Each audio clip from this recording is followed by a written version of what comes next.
जय माता दी भक्तगणों।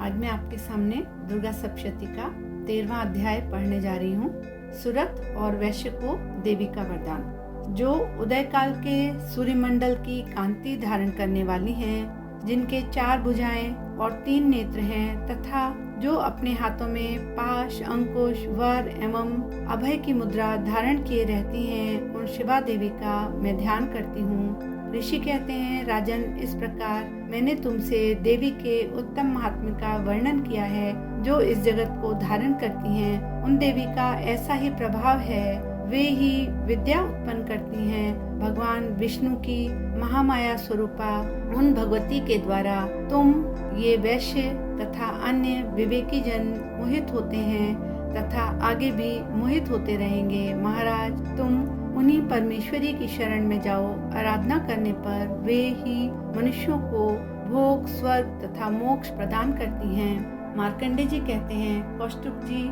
मेधा मुनि के ये वचन सुनकर राजा सुरथ ने उत्तम व्रत का पालन करने वाले उन महाभाग महर्षि को प्रणाम किया।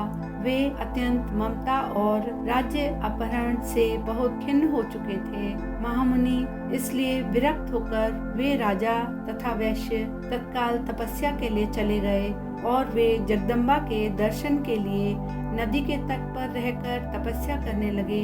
वे उत्तम देवी सूक्त का जप करते हुए तपस्या में प्रवृत्त हुए। वे दोनों नदी के तट पर देवी की मिट्टी की मूर्ति बनाकर पुष्प, धूप और हवन आदि के द्वारा उनकी आराधना करने लगे। उन्होंने पहले तो आहार को धीरे धीरे कम किया, फिर बिल्कुल निराहार रहकर देवी का चिंतन आरंभ किया। वे दोनों अपने शरीर के रक्त से बलि देते हुए लगातार 3 वर्ष तक संयम पूर्वक आराधना करते रहे। इस पर प्रसन्न होकर जगत को धारण करने वाली चंडिका देवी ने उन्हें प्रत्यक्ष दर्शन देकर कहा।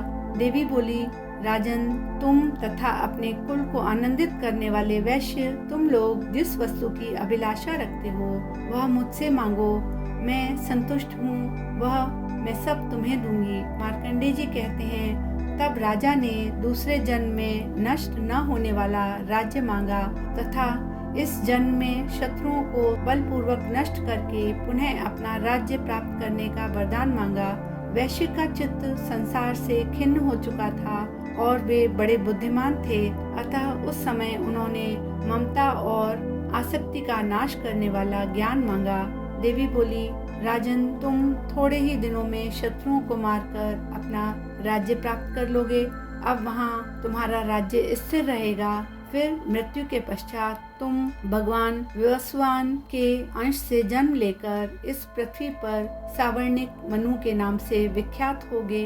वैश्यवर्य, तुमने भी जिस वर को मुझसे प्राप्त करने की इच्छा रखी है उसे मैं देती हूँ। तुम्हें मोक्ष के लिए ज्ञान प्राप्त होगा। मार्कंडे जी कहते हैं, इस प्रकार उन दोनों को मनवांचित फल देकर उनके द्वारा भक्ति पूर्वक अपनी स्तुति सुनकर देवी अंबिका तत्काल अंतर्ध्यान हो गयी। इस तरह देवी से वरदान पाकर क्षत्रियों में श्रेष्ठ सुरत सूर्य से जन्म लेकर सावर्णी नाम के मनु होंगे।